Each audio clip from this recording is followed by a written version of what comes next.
So there you go. You should have just gotten a message to let you know that this webinar is being recorded. If you do not wish to be part of the recording, you can turn your video off, or again, just participate via Facebook.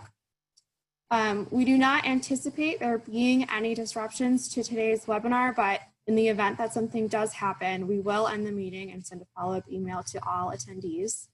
And then finally, we're going to break for questions very briefly at the end of each of our presentations, but we're also going to allow some time for questions and discussion at the end of the webinar. So feel free to chime in using the chat feature. I'm going to be keeping a close eye on that throughout this next hour. And I think that, oh, and then if we're unable to get to your question during the webinar, we're going to review everything that comes in and send our responses out via email afterward. So I think with that, I will go ahead and turn things over to Eric Bourassa to kick us off. Great. So Kasha, I'm going to share my screen now. Okay. Yes.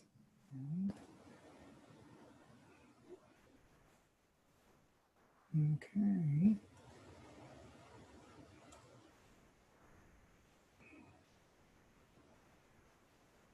Well, did that? My bad. Okay.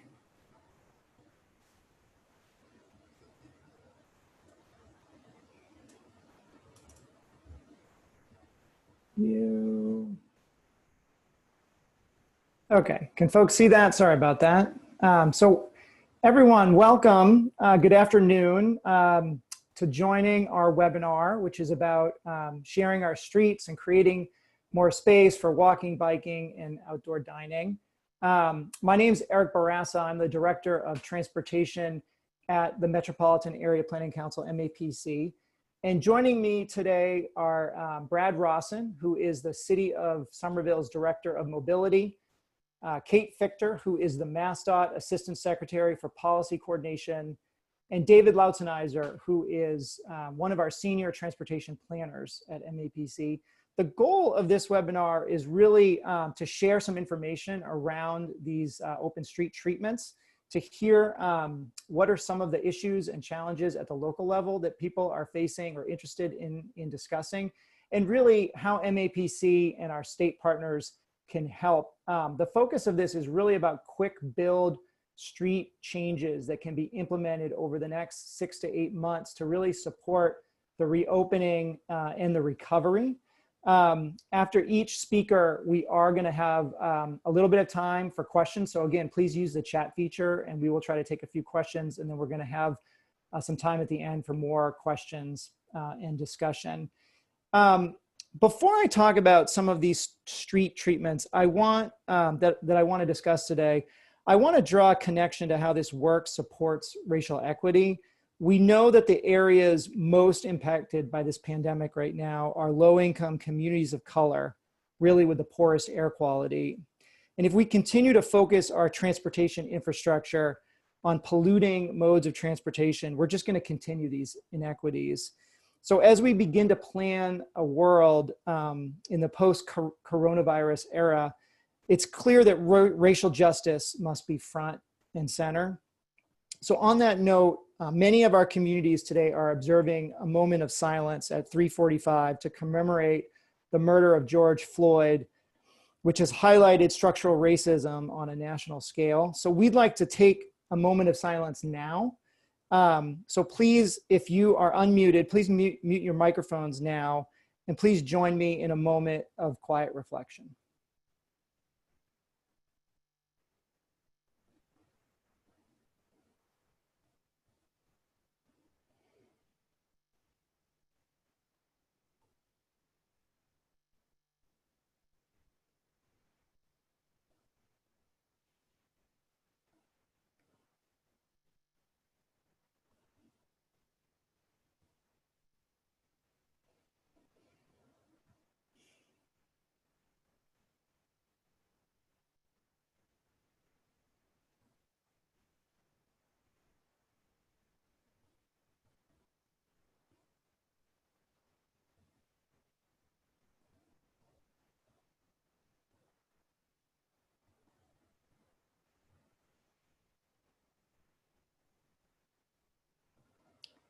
Thank you. So again, the things that we want to talk about today are really about quick build treatments. So the first category that we're interested in are about slow streets on local residential roads. And this is focused on shutting down some of these roads for through traffic to provide more space for cyclists and pedestrians, and even allow people to recreate in these spaces. Here are a few examples, both nationally and locally. We also want to talk about extending the curb edge to support local businesses, provide more space for outside dining and retail. These are some examples of parklets from across the greater Boston region with different types of materials.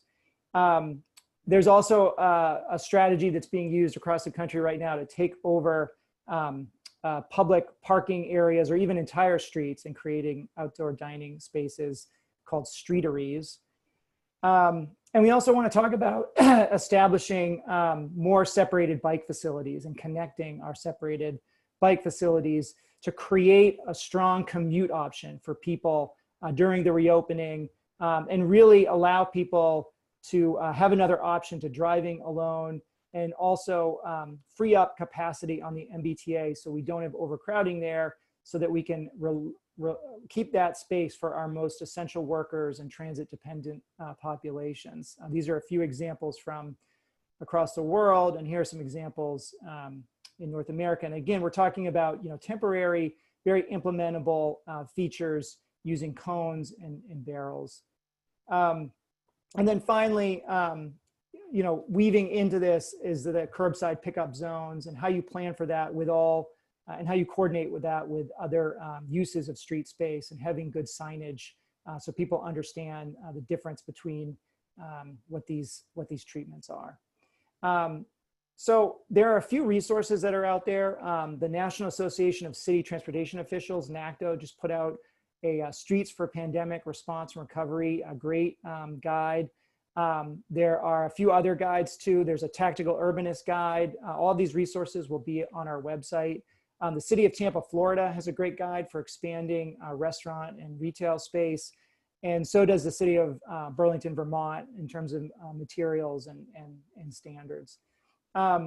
There are a number of municipalities that are piloting some of these features right now. Arlington, Boston, Brookline, Cambridge, Salem are all doing this. We're going to hear shortly from City of Somerville. So it's all very exciting. And we've heard a lot of interest across the region and across the state. We know one of the challenges is actually procuring and even purchasing materials to do some of these treatments. There are a few state contracts that cities and towns can purchase off. This is one from the Operational Services Division, where cities and towns can purchase barrels, cones, traffic barricades, and other features. There's another one that OSD has that focuses more on landscaping products that could be used to help support or create some type of a parklet or streetery feature. And then MAPC, we also have done a regional bike parking procurement, and included in that procurement and that contract are some features that cities and towns could use to create separated facilities like wave delineator. We have some bollards, we have some rubber curb extension equipment as well. So those are all things, and that's something we want to hear from today about what are some of the procurement challenges people are facing. So as we move forward, MAPC, we're really interested in trying to support some regional planning efforts. David Loutzenheiser is going to talk more about that. We want to be a space for coordination, convening, and kind of sharing best practices. Like I said, we want to help with any collective procurement of materials issues. And finally, if there is a need for local technical assistance, we want to provide that support as well. So at this point, Kasha, do we want to do another quick poll to get a sense of what are some of the issues people are most interested in? Yeah, we have one more poll for folks. Let me just go ahead. So we have 2 questions for you all. First, what are the top 3 types of street treatments you are most interested in? And second, what are your biggest questions regarding repurposing street space? So we can go ahead and give folks about a minute to fill that out.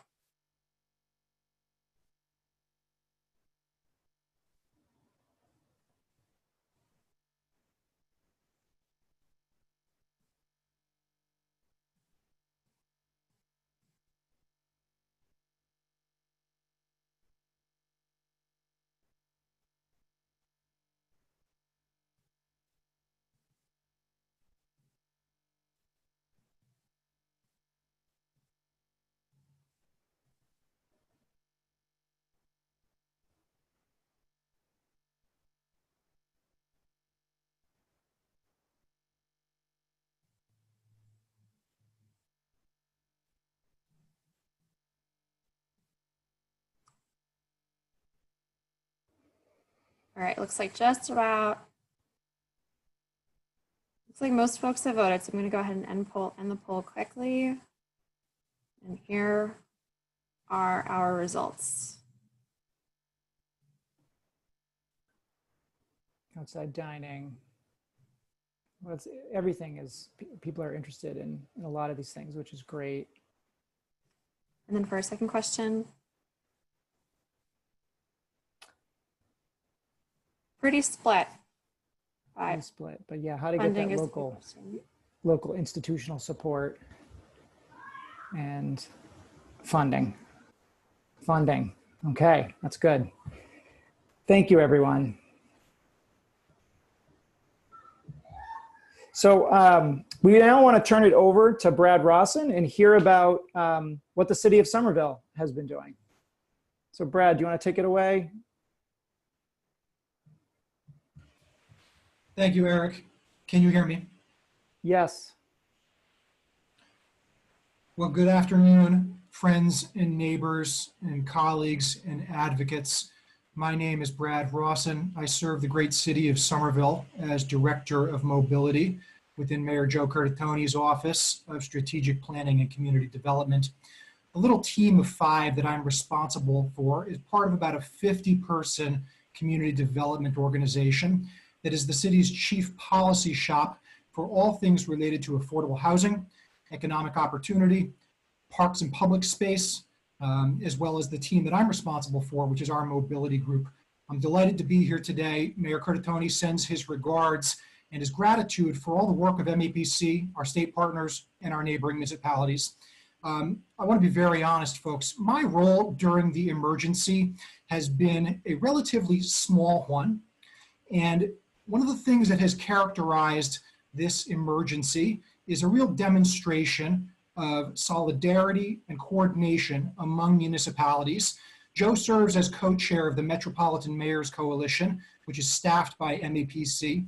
And I just understand that all of the work that we are doing really is intended to be coordinated among municipalities, because all of our success is collective and all of our failure will be collective in the current emergency. So as we talk about these types of issues, I think it's important from a framing perspective to quickly identify the fact that transportation is an essential service and it is not equitably distributed across communities or across the region. In Somerville, we've got about 25% of our 35,000 households that do not own or operate a motor vehicle. Ensuring safe, healthy, equitable, essential trip-making opportunities is really the mandate that Mayor Joe asked my team to advise on and to customize a strategy for our city that's really rooted in international and local best practice, but customized to our situation in Somerville. So I'm going to quickly identify a few strategies that we have been working on. I will focus on the shared curbs and shared streets elements, and then I'll get out of the way for the conversation to continue. Brad, do you want to share your screen? Can others see? Yeah, maybe you clicked on your own PowerPoint. Better now, Eric? That's great. Thank you. You would think after 10 weeks of trying to work through these processes, it would be a little bit more seamless. Right. Bearing with me. So again, transportation is a basic need. Ensuring equitable and safe access, particularly in light of the elevated motor vehicle speeds for motorists who continue to use our streets, is an essential part of our mandate in Somerville. Another part of the mayor's mandate and our community's expectation is that we really focus on the communities hardest hit by the emergency and make the connections, as Eric rightly observed, to historical patterns of segregation, of environmental justice, of environmental health, and transportation and economic opportunity. On this graph, you see a representation of a data point that we have been sharing with our city council every Monday night. There are 3 zip codes in the city of Somerville that cover our 80,000 residents. And given what we know about structural racism, economic isolation, and the sad legacy of redlining in this country, in this region, the neighborhoods of Somerville, where the predominant Black and brown communities of our residents and constituents are where the infection rates of COVID-19 have been highest. And as we all know, this dynamic is echoed at the regional scale. So these are DPH data that you can all download and access yourselves. Somerville shows up relatively low on the case rating here. The high line is our neighbors and friends in the city of Chelsea. Our hearts go out to you. We admire the work that you're doing. And it's incumbent on us in Somerville to make sure that the strategies that we described today work for Somerville, but they also work for Chelsea, for Revere, for Everett, for the city of Boston. And so at risk of really making myself and all of you uncomfortable, let's make sure we frame this conversation properly. It is very easy to characterize a shared streets policy framework as a problem of privilege. Stacey Thompson from the Livable Streets Alliance really issued a call to knowledge and a call to empathy 6 weeks ago in a Livable Streets webinar series, and it really resonated with our staff. We have been in dialogue with national peers, and we understand that everybody is experiencing some hardship, but some much more so than others. And the sad and scary events of the last week have certainly reminded us that our work is not done, and we need to continue to put ourselves in others' shoes as we look to provide safety and equity in our communities. So with that as a kind of a foundation, there are 5 major strategy areas that Mayor Curtatone has asked us to work on. I will highlight 2 of them here. But again, I would caution this entire audience to remember that for all of the dialogue about shared curbs and about shared streets, there are numerous other strategies that involve things like converting traffic signals so that people using them do not have to touch a button that might be a high touch surface, and that the users of those traffic signals are not encouraged to cross against a signal and put themselves in harm's way with speeding motor vehicles. The city's traffic calming program has been underway for 6 weeks, and we are working every night. I was out with the pavement markings crew last night trying to make our streets safer. Our hospitals cannot absorb crash victims. Our first responders should not be exposed when we know that the tools of engineering and urban design can slow down motor vehicles and reduce the likelihood of severe crashes. And then last but not least, let's not forget buses in this conversation, folks. Shared streets includes allocating right-of-way to speed up MBTA buses, to keep operators and to keep customers safe.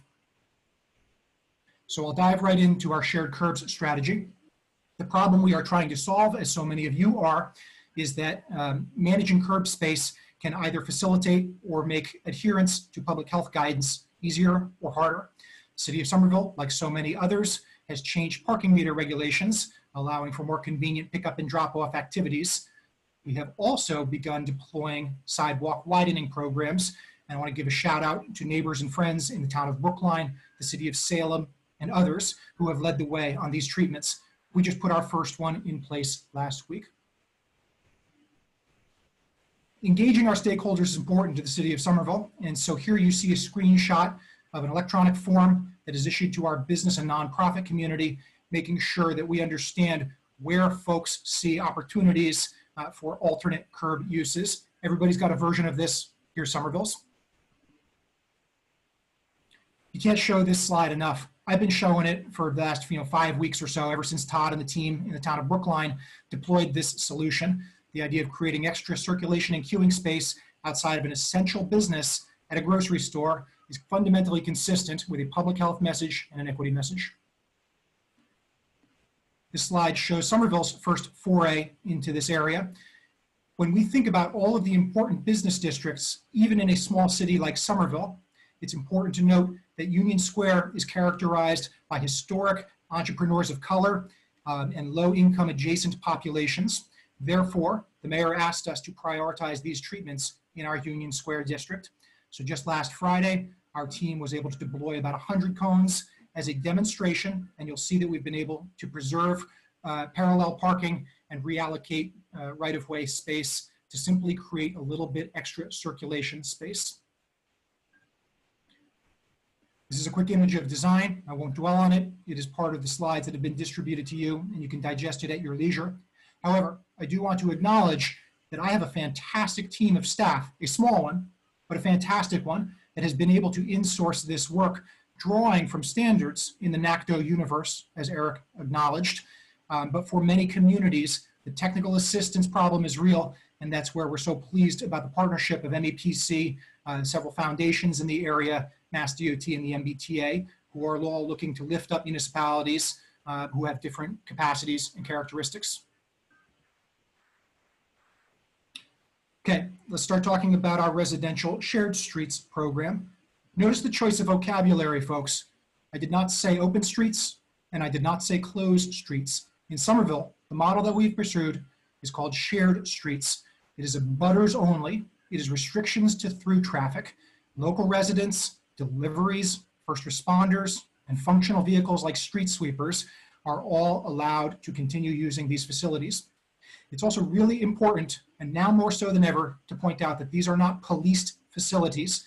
We expect our residents to be our eyes and ears, and our 311 program to be helping us understand when challenges need to be addressed. We are choosing movable and low-cost equipment because we are going to make mistakes, and we need to be courageous enough to acknowledge those mistakes and move some cones, move a sawhorse or a signpost to get it right. Again, our streets are for traveling. This is about connecting our residents to grocery, to health clinic, to pharmacy and post office and food pantry. We have explicitly avoided any characterization of our shared streets program as a place for staying or for playing. Facial coverings are required consistent with the City of Somerville's public health ordinance. Physical distancing is required. We expect our residents to continue to look out for each other and recognize that we're all in this together. And here's an interesting thing. As we have brought scrutiny of our program on ourselves, we have reminded our constituents that conditions like this exist all the time in all 351 cities and towns of Massachusetts. When gas work occurs, like this example of a photo taken from East Somerville a couple of weeks ago, our shared streets signage and barrier program looks a lot like this. Here are 3 quick views of the palette of materials that have been used in Somerville. Low-cost wooden sawhorses, low-cost weighted base delineators, cheapo but still thoughtful signage that is deployed to remind folks to keep their distance, and they are strategically placed to cause chicane movements, to catch the eye of the motorist, and to really alert the motor vehicle operating public to expect to see people walking in the middle of the street. The first pilot that my team was proud to implement on Monday of this week is about a 1.5 mile connected link in 2 of our key environmental justice communities. As I mentioned earlier, the sad history of segregation in our community and our region still manifests itself today. And shame on us if we deliver a treatment in the more privileged neighborhoods, and we all have them in our communities. So leading with equity was an important part of the geographic targeting of our program. So we've got this route in place. It centers on a full service grocery store. So it focuses on a full food pantry, as well as 2 important food distribution sites administered by the Somerville Public Schools.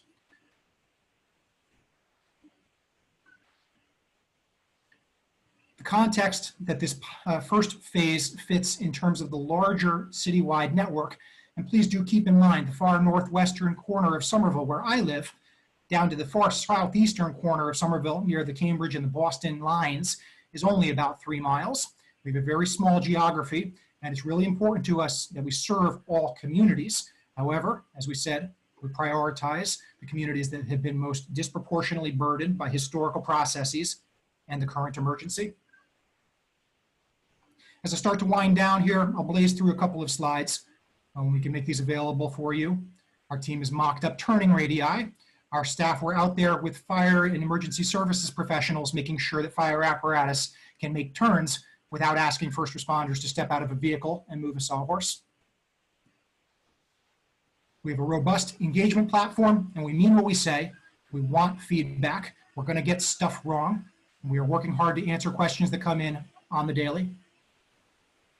Now, before I turn the microphone over, I simply have to acknowledge the importance of bus prioritization. I feel that I would be not doing my job properly if I only talked about walking environments. We are connecting our residents to transit via the Shared Streets program. But let's really focus on the fact that bus ridership is obviously quite low. As you see from this graph, which we received from our partners at the MBTA, it is starting to rebound. But when we're talking about 10 or 20% ridership, the ability to achieve physical distancing guidelines on an MBTA bus really does depend on bus reliability. Therefore, projects like the City of Somerville's flagship Broadway Route 89 and 101 project from 2019 are even more important today than they were last year. And so I'm pleased to say that we have another couple of important bus priority projects that we are preparing in partnership with the MBTA, with MassDOT. This one, which should be in the ground, knock on wood, about 2 months from now at the latest, is connected to the future Green Line East Somerville station and will provide much needed relief for Route 86 customers, one of the most important routes in the MBTA system that actually runs through the city of Somerville, as well as Route 91 and Route CT2.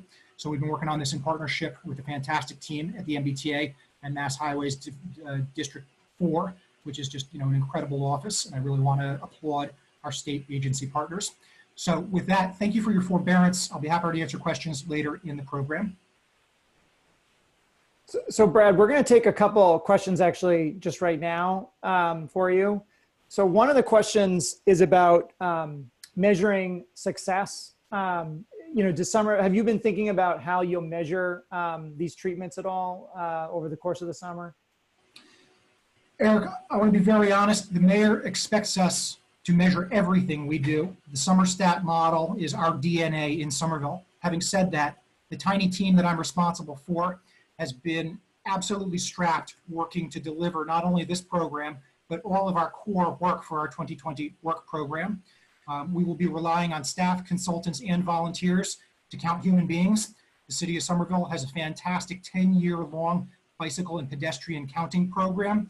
And we count not just people, but who those people are. Are they young? Are they old? Are they male? Are they female? Are they people of color? Are they white folks? And so it's important for us to acknowledge who are using these facilities. We will be deploying traffic tubes to know our motor vehicles driving slower than they used to, how many motor vehicles are trying to transit a shared space. Those mechanisms are not yet fully baked and in place, but that's the philosophy that we will be delivering here as the program scales. Great, thank you. That's really good. Can you also talk about just the tension between, having more space and physical distancing for pedestrians with outside dining, especially in areas, where the sidewalks are narrow, et cetera? Yes, Eric, I appreciate that question. Allow me to quickly zoom back up just so folks can kind of visualize what I'm talking about. We have had a great dialogue with our local business community in Union Square, and this pilot location has taught us a number of important things.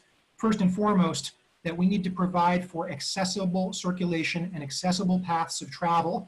Look how pinched and constraining that sidewalk is on Bow Street, out front of important restaurants and retailers, and connecting to rapid transit and farmers market.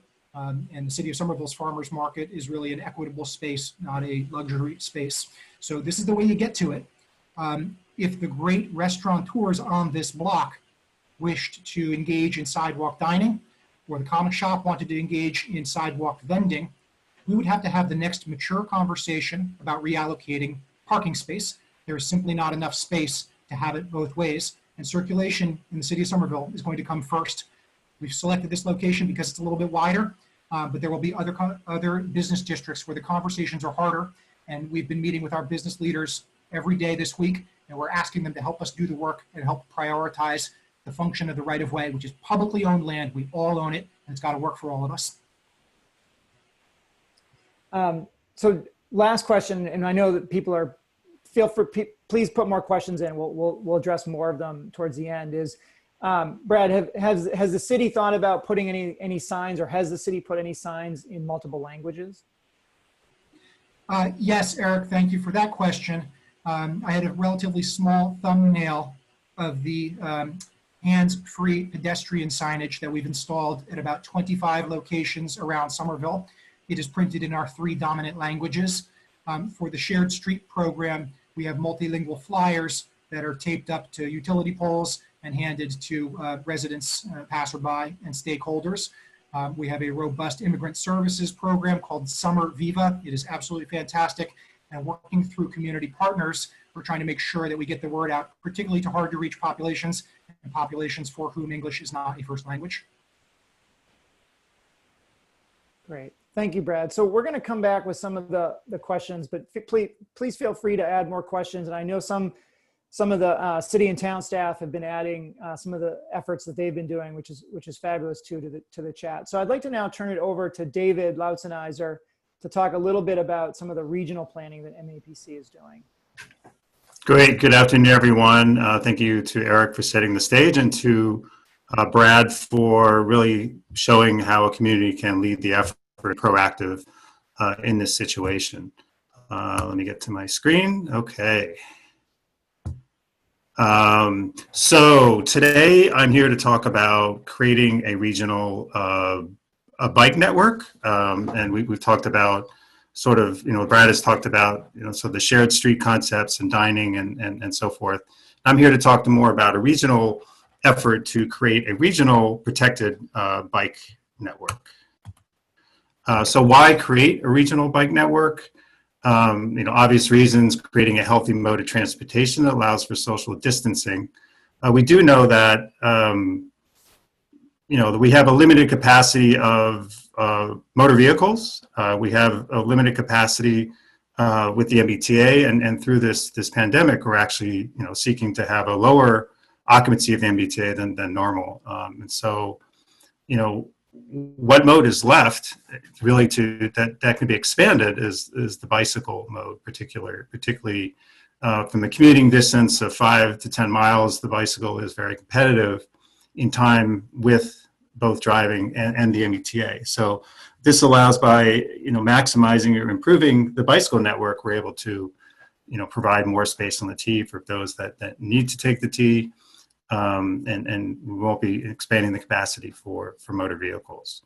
I will get to a map of the network that we're proposing, and I would note that many of the projects that we're proposing are already projects that are in the design or planning stages right now. And so this is a way to do a quick build and actually maybe even test out some of those concepts even before the shovel hits the ground, or the project may actually be several years out. But through this process, we're already looking at doing a quick build implementation of projects that have already gone through some level of public either review or process and so forth. I missed the slide, apologies. So the goal here is to create a connected and protected bicycle network. As I mentioned, we're using the image on the slide is of the Copenhagen Bicycle Superhighway Network, just as a something to look toward. We're not competing with the MBTA. We're not competing with retail and dining, as Brad mentioned, but we're there to be with them. And some of the installations we're actually proposing to share with buses. So it would be a bus bike lane situation. In other cases, we'll be adjacent to outdoor retail dining. Parking may be moved or adjusted to accommodate those uses. And we already have quite an extensive but not connected regional trail network. The Charles River Paths, the Minuteman, and so forth. That's part of the network, and so we're here to fill in those gaps and create that network. I would also note that bicycle sales, including e-bikes, have roughly, the different statistics have doubled this spring over last spring's sales. So many more people are out on bikes, many people that are new or have not used their bike since they were a kid or so forth. So this is a captive audience of looking for ways to get around by bike. And so creating this protected network will help encourage that. So this is the map that we've put together, and this is a map of both existing paths and bike lanes, or a selected number of the paths and bike lanes, and creating a radial network connecting in multiple directions from essentially from downtown Boston. We have a corridor heading down through Quincy, a corridor down through Franklin Park, out Route 9, out Comm Ave and Newton through Watertown, up through Cambridge and Arlington, up the Northern Strand to Lynn, and then up through Revere. As we work with the communities, we'll be expanding this and refining it. But we wanted to put out a vision, so to speak, to actually, see what's possible. The city of Boston and other communities are still formulating their plans. So they are in the process. They focused on the downtown, and we'll be expanding beyond that. And we've heard, from Brad on the Somerville efforts, and Cambridge has come out with a plan as well. So this is a moving target, but it's one that we want to start with, and help to create that regional vision, having that protected bike lane all the way from one end to the other. The previous speakers talked about the types of treatments that could be used. There are a number of specific corridors that we're looking at to create street closures. DCR in particular has done a number of these on Parkman Drive here, as listed in JP, Little Greeno and Watertown, and other locations. Closed streets are obviously beneficial because you have the whole street space to yourself as a cyclist or a pedestrian, or in a wheelchair or in a stroller. It's also fairly easy to manage, put out the cones, and there you go. But obviously it's limited to places that do not need access or regular access by adjacent uses. The curb lane conversions we mentioned, it's converting that curb lane. A number of streets have extra space on the curb. In some cases, like this image in Brookline, they removed the parking for this demonstration or for this effort to widen the space for walking and cycling. In other cases, you may shift the parking in a different location. Travel lane removal. This is probably the heart of the proposed network. We have a number of 4- and 6-lane roadways in the region, which we think are often over capacity. And obviously when you have more capacity than is needed, you have higher speeds and more, sort of friction between the adjacent users and the drivers. Prime example, the image on the upper right is on the Mass Ave Bridge in between Cambridge and Boston. And so our concept is to actually, there is a bike lane there, but to actually create the curb lane, the outer lane, to be converted to bus only or bus emergency vehicles, so that bikes and buses can sort of share the same space. The cyclist can pass another cyclist when a bus is not coming in, have much better protection and safety from higher speed motor vehicles. In the lower right is another example on Mount Auburn Street in Watertown. This street is undergoing a process right now for redesign, but generally doing the same thing as we are proposing on Mass Ave in Boston and Cambridge, is to reconfigure that curb lane and create a bus bike lane. Excuse me. And finally, the shared streets, and I won't go through that, as Brad did such a good job with that. So I want to just give one example of a specific corridor, and pardon me, a specific corridor, just to give an example of what we're looking at here. The East Boston Greenway, now renamed as the Mary Ellen Welsh Greenway. This is a shared use path that starts in East Boston and currently ends in Constitution Beach. It follows the Blue Line.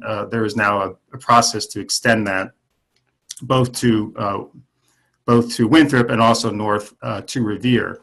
Up in Revere, you have the Revere Beach Boardwalk and the roadways up there, but you have a significant gap in the middle. And so as part of this process is to do a couple treatments. Number one, on Bennington Street in Boston and Revere, and that's now a 4-lane street, is to reduce that, to eliminate a travel lane and create a protected bike lane on that street. Parking may either be eliminated or shifted to that, the above image in Revere, where that parking lane could be shifted to the travel lane and the bike lane on the curb lane. On Revere Beach Boulevard, which is a 1-way northbound street, closing that completely, and because there's the parallel adjacent Ocean Boulevard next to it that provides 2-way traffic. And so by closing Revere Beach Boulevard, you have 2-way bike traffic and walk traffic, and plenty of space for social distancing on America's First Beach. Another reason this is a good example to show is not only do you have the existing trail network and you have potential expansion plans is that it also parallels the Blue Line, so it provides an alternative to the Blue Line. Bennington Street in Boston is under control of the City of Boston. Bennington Street in Revere is under control of MassDOT, and Revere Beach Boulevard is under control of DCR. So you have multiple agencies here, so it's for it to work requires an effort from all of our municipalities and the state agencies to do that. So finally, I'd like to share the final map, and I'll just leave that up there while we answer questions, and the map will be sent out after this webinar for you to dive into in further detail. So thank you very much. Thank you, David. As David noted, this is a very high level, kind of illustrative body of work that we're putting out there to try to create some excitement and really hear from our cities and towns and see who's interested in working on this. And we know that in some communities, the corridors that we've identified might not work, and we'll hear from that. And in others, they might, and we want to work with them. So this is, really kind of a first proposal that we're putting out to excite people and create some conversation. So David, one of the questions is just about working with some of the state agencies. So a lot of the roadways you've identified here are controlled by DCR. Could you just talk a little bit about some of the conversations we've had with DCR about willingness to do some of these things? Yes, we've had conversations with both DCR and MassDOT looks to support from the community, so they would want to see requests from that participating community for this closure, and so they would work with them on that effort. DCR as well. DCR has implemented a number of closures to date. And some of the suggestions that they had were when I originally suggested Revere Beach Boulevard, that they as a shared or as a road diet, they actually said it'd be easier for us to close the street and allow that free movement by bicyclists and pedestrians. So obviously this is a back and forth process between the agencies and the cities and towns, but both MassDOT and DCR are willing to work with the communities to make this happen. Great. Okay, David, thank you very much. We want to make sure that we have some time for Kate Fichter from MassDOT to talk. So Kate, I'd love to hand it over to you. Sure. Can you hear me okay? Great. Thank you, everybody. Thank you for coming. It's incredibly exciting to see so many people come out to talk about this topic, which has obviously become one of the bigger and more interesting conversations that we are having in the midst of the COVID era, which is bringing so many changes. This one seems to me one that may be able to bring some small benefits in the midst of everything that is going on. So we at MassDOT needed to take some time to figure out what our role could be when it came to making changes to streets that are primarily municipal streets, as David was just referencing. There certainly are some streets of interest that are either MassDOT or owned by another state agency. But by and large, we are talking about municipal streets. So we are beginning to formulate some sort of program to provide support and assistance. We're working with our partners at MAPC, in the nonprofit sector. I'm really, really interested to hear from this group either today, I know we're running short of time, but also separately by email or whatever is best, to understand kind of how we can help municipalities accomplish some of these things. I've been watching the questions come in through the chat box, and there are a lot that relate to sort of the mechanics of how you might do this stuff. So we are here to listen and we are here to learn, and we hope to be able to put something out pretty soon that really will be an important contributor to this conversation. And this has been incredibly inspiring to listen to, inspiring and hopeful. So I look forward to working on this more as we go forward. Great, thank you, Kate. So one of the questions I think that a few different folks have asked is like, if a city or a town is interested in seeing a treatment like this on a MassDOT owned roadway, what would be the process for requesting that? And is that something you're thinking about doing with some type of program, is having like an intake process? So I can't say that we've gotten it to the point of thinking about something very formal, but I absolutely encourage municipalities that are interested in changes, temporary, permanent, temporary is easier, at least in the short term, to MassDOT owned roads to please approach us through your RPA, approach us through one of the Mass Highway districts, and we will work with you on a case-by-case basis to figure out what the uses and needs of that street are, and how we can maybe work together on what you have in mind. But as David said, we really do look to municipalities primarily to take the lead, mainly because we don't want to do something that, might offend or not work for the abutting municipalities. So we very much see it as a partnership. Yeah, May I chime in on that point? please. I want to amplify what Kate said, that DOT has been very receptive to municipal advocacy from Somerville. And I would encourage all municipalities represented here to really think through what their priority locations are and just get themselves into the, around the table. When the emergency first started long ago, as it feels, the sense from so many parts of the public sector was, first things first, we are figuring our way out here with your true emergency response. And so Somerville asked our partners at MassDOT about traffic signal policy and hands-free operations, and there simply was not the bandwidth back in the month of March. I was so pleased that by the end of April, I didn't have to reach out again. My district office reached out to me directly because we had already raised our hand and asked to be considered. And they said, here are a dozen locations on State Route 38, State Route 28 in Somerville's jurisdiction that we think could be good candidates for this treatment. Are you okay with that? And I said, yep, we sure are. Thanks a million. So again, don't be strangers. Let's have confidence in our partners at the state level. Thank you, Brad. Brad, just another question for you. What about kind of community engagement and business engagement on doing some of these pilots and some of these temporary treatments? How quickly from concept to implementation, and how do you, and what's the right amount of engagement on this? Sometimes we hear about, well, the pilot is the community engagement. So what's, how has Somerville approached that? No, it's an important question, Eric. And I think that we need to constantly challenge ourselves to balance rapid rollout of emergency safety and equity measures with equitable and transparent public process.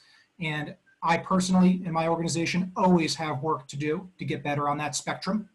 Having said that, we have definitely gravitated more towards the change the built environment, change it by communicating with key stakeholders, but then seek feedback and fine tuning after the treatment is deployed. And I'm sure that I have many, many constituents and residents who think that we are really not doing the process properly, but it does stimulate really important dialogue for us. We've got a couple hundred comments already from our process in the commercial and residential sides, and we are committed to working through and addressing them as best we can. Thank you. David, in the concepts that MAPC that we're working on, what are we thinking about in terms of the width of some of these separated cycling facilities? If you're converting a travel lane, that's 10 to 12 feet. So you would have a couple feet, 2 or 3 feet of space to put in that barrier. Depending on what that barrier is, it could be a flex post affixed to the roadway. It could be cones. It could be sort of formal gates, but sort of the separation used in parades and marathons and so forth. So that's the full width of the travel lane. At minimum, if you'd have a protected bike lane, you'd probably need 7 feet, 2 feet for the barrier space and 5 feet for the bike lane itself. One thing we've talked about is if we are going to create more of these separated cycling facilities, making sure that we have space for people to pass, especially if we're having more cyclists out there who are not as experienced. It can be very challenging when you have people passing and trying to go outside. Can you speak to that a little bit, David? Yeah, typically protected bike lanes, particularly up at the sidewalk level, are typically about 7 feet wide to allow for passing. So that would be 7, 8, 9 feet. So certainly the width of a parking lane could provide much of what you need for a protected bike lane. More is obviously helpful, but you also need to be careful when you put out a protected bike lane that if it's not well protected, that it's not too wide that drivers would go into that lane either on purpose or by mistake. So maybe this is a good question for Brad. And I think I'm going to try to merge a couple of questions together. So, you know, I think that oftentimes there's challenges in urban areas, but I feel like oftentimes in suburban areas where there is more auto ownership rates, the focus of doing some type of trade-off and taking space is very challenging. So what are the arguments to be made? You know, you've made a really strong argument around, racial justice and environmental justice for these treatments. What are some of the arguments around doing these trade-offs, maybe in a suburban town or even in neighborhoods where business owners or neighbors are very are more focused on the automobile and parking? It's a good question, Eric, and I probably am not the best person to answer it. However, I would remind all of us the things that we know. There can be no equitable and sustainable economic recovery without flattening and smashing the curve of COVID-19. And the tools that we have discussed here in Somerville's portion of this presentation are really rooted in keeping people safe and reducing and eliminating community transmission of the virus. And so I think that we need to continue as a region thinking about the fact that how can a merchant expect a local board of health or a local select board or town manager or mayor to allow for a sustained period of reopening when inevitably the next horrible chapter of this story unfolds and we see spikes of cases. We have to get the first mission complete, which is to flatten and smash that curve. Great. Well, so thank you, everyone. I want to be respectful of our time, and I want to turn it over to Kasia Hart to wrap up. But one thing I just want to say is that please, if you have any other questions or information or things that you think are challenges, please put them into the chat. We really are trying to collect information here.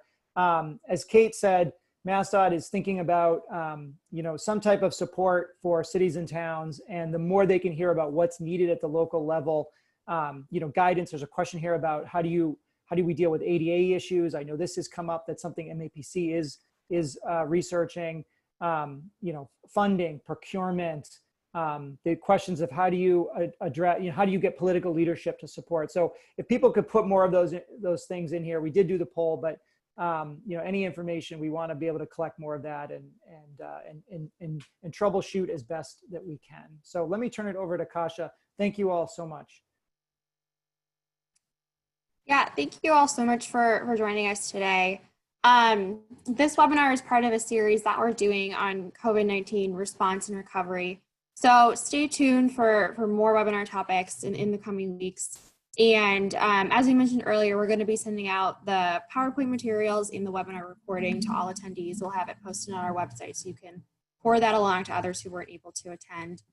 And I think with that, we'll go ahead and close out for the day. Thank you all so much for making time today.